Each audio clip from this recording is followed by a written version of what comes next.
What's up guys, my name is Ace and welcome back to Spawn Guides, the series where I cover all of the most common spawns and how they behave on every map in Advanced Warfare for Domination and Team Deathmatch. In today's episode, we're going to be covering the map Biolab. Let's get into it.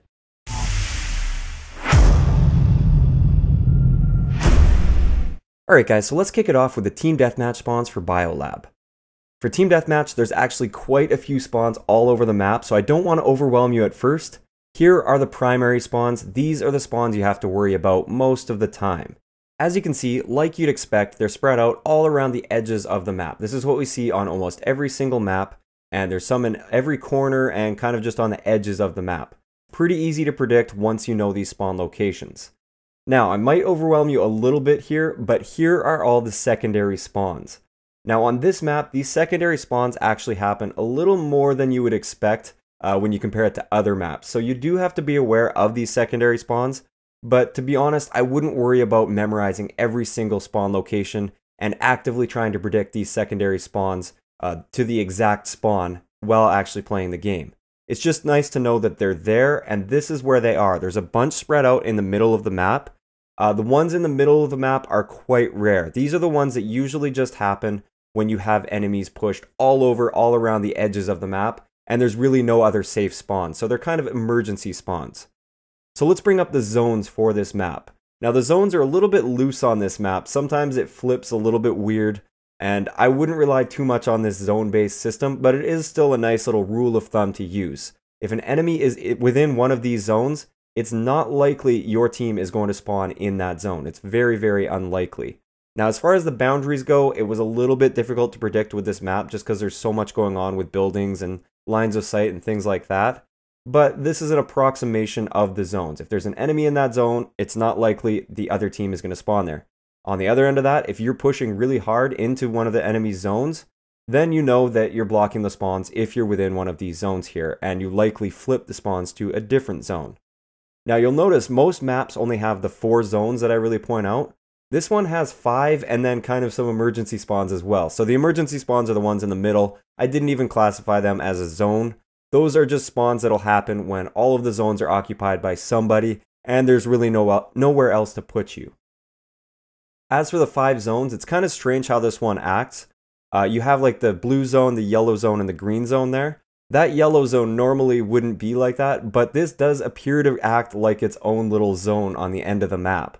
So I decided to separate them like that. That seems to be how it behaves most often. So you can be pushed up into the blue zone and the green zone, and the enemies will still be spawning in that yellow zone. So just be aware of that. Sometimes that spawn's a little bit sticky near the backside there on the left side of the map. So just be aware of that spawn. Or those spawns, I guess I should say.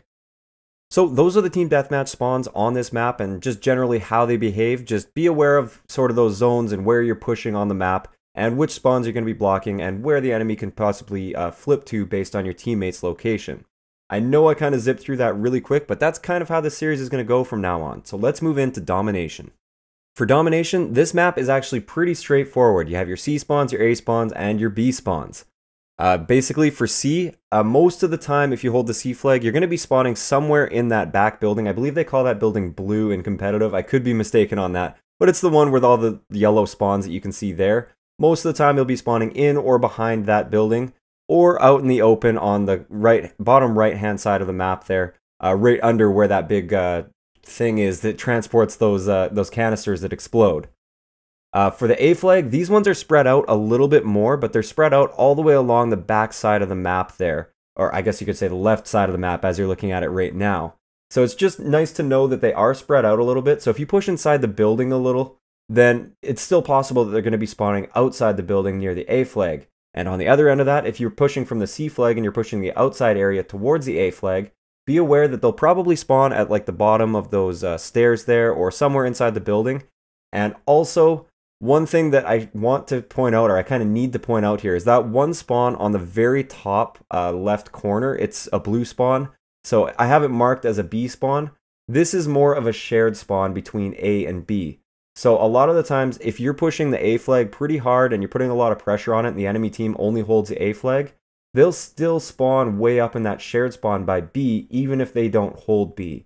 So just be aware that they can also spawn outside there. if you're pushing the A flag pretty hard and you start to block off all of the other available A spawns.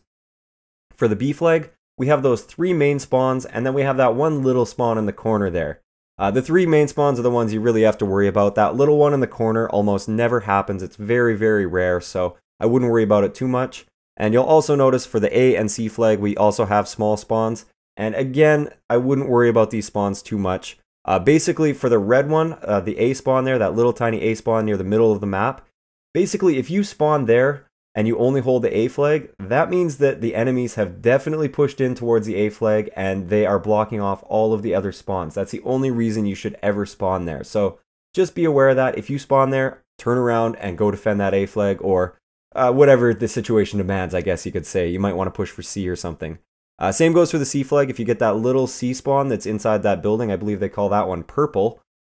If you spawn inside that building there, that means somebody's pushed your blue building area and they pushed those back spawns. So they're pushing towards C. So be ready for those guys coming around that corner towards the C flag.